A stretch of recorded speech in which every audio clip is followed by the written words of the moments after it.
Our next presenter is going to be Dr. Fehrenbacher. He is Medical Director of Kaiser Permanente Oncology Clinical Trials and an oncologist with the Kaiser Permanente Vallejo Medical Center in California.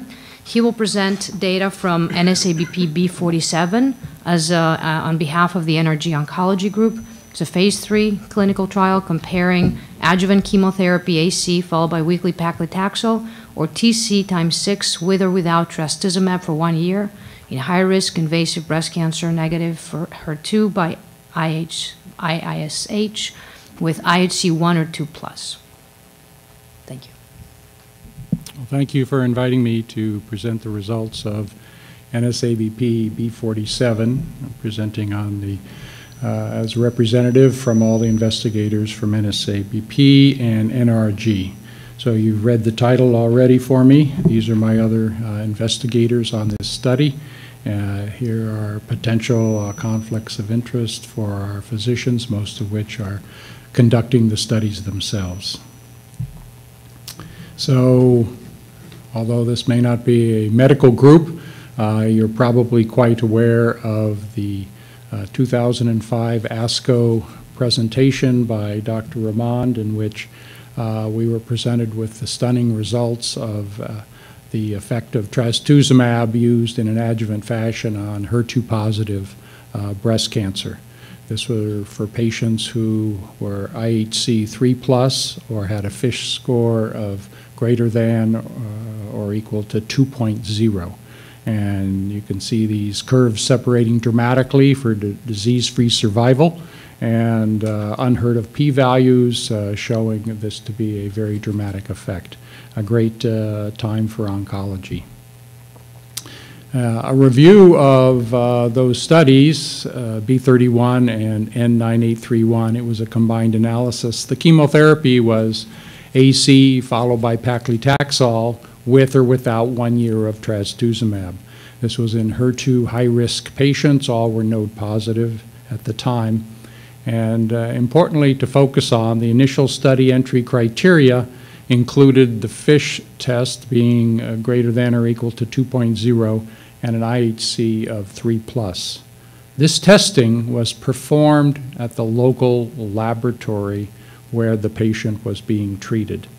The plan was for a tissue specimen to also be sent to the NSABP for later testing. The testing by the NSABP showed that actually 10% of the patients, 9.7% on central testing, were found not to be IHC 3+ and FISH positive. They were found to be what's called HER2-Low, neither one of those qualifying to be HER2 positive.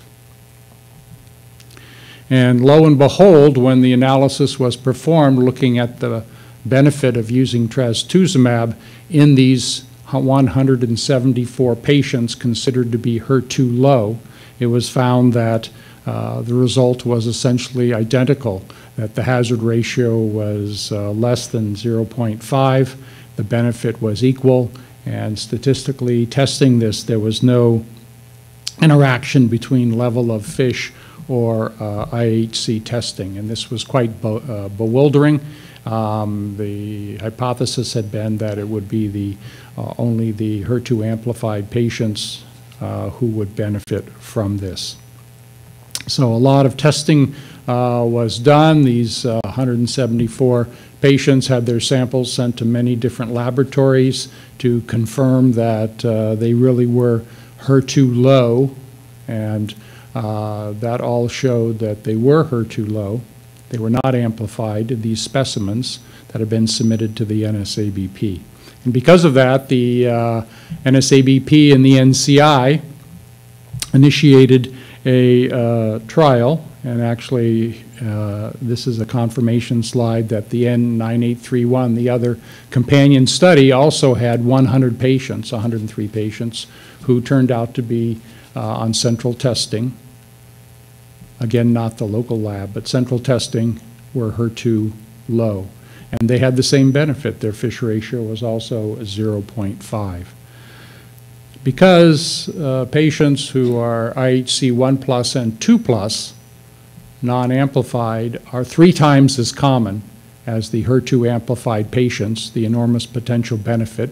The NCI and the NSABP initiated the NSABP study B-47, which was a randomized trial looking at patients who were IHC 1 and 2 plus and FISH less than 2.0, and were randomized to chemotherapy with or without trastuzumab. This is the stratification variables in that study. They were randomized to chemotherapy of physician's choice. There were 2 potential chemotherapies, AC followed by Taxol, or docetaxel and Cytoxan, referred to as TC, with or without 1 year of trastuzumab. Otherwise, the therapies were the same. The study population was very large. To answer this question, there were 3,270 patients randomized. There was full follow-up on these patients other than 1.9%. The accrual took 50 months, and the median follow-up at the time of the presentation is 46 months. So that's why we did this study. But here is the result. This is the invasive disease-free survival of the 2 arms of the study with the hazard ratio of 0.9. We could magnify this slide. You still couldn't see a difference between those 2 arms whatsoever. The event rate was essentially equal. You can see 134 and 130. The patients actually did pretty well. These were high-risk patients. 5-year event-free survival was 89+%. There was no difference. And this is the forest plot for the stratification variables, which showed no hint of efficacy in any of the stratification variables. You can see that the IHC 1 plus and 2 plus really show no difference. There is no trend for the IHC 2 plus patients to do better. If anything, their dot is on the other side of the hazard ratio of 1. There was no difference between estrogen receptor status and or intended chemotherapy. So the conclusions was that the primary objective of improving the IDFS was not met. None of the secondary endpoints were met. There were no trends for efficacy seen. No difference in outcomes for IHC 1 plus and for 2 plus. Severe toxicities were infrequent. There were no new safety signals were seen. Patients did quite well in this study. Actually, the survival, 5-year estimated survival is 95% for both arms. So the retrospective outcome differences between local tested HER2 positive and central tested HER2-low patients identified in 2 major trials are not readily explained. There's no benefit with trastuzumab therapy in patients with FISH ratios less than 2.0 and IHC staining of 1 and 2 plus. We'll take 1 or 2 questions because we're running out of time.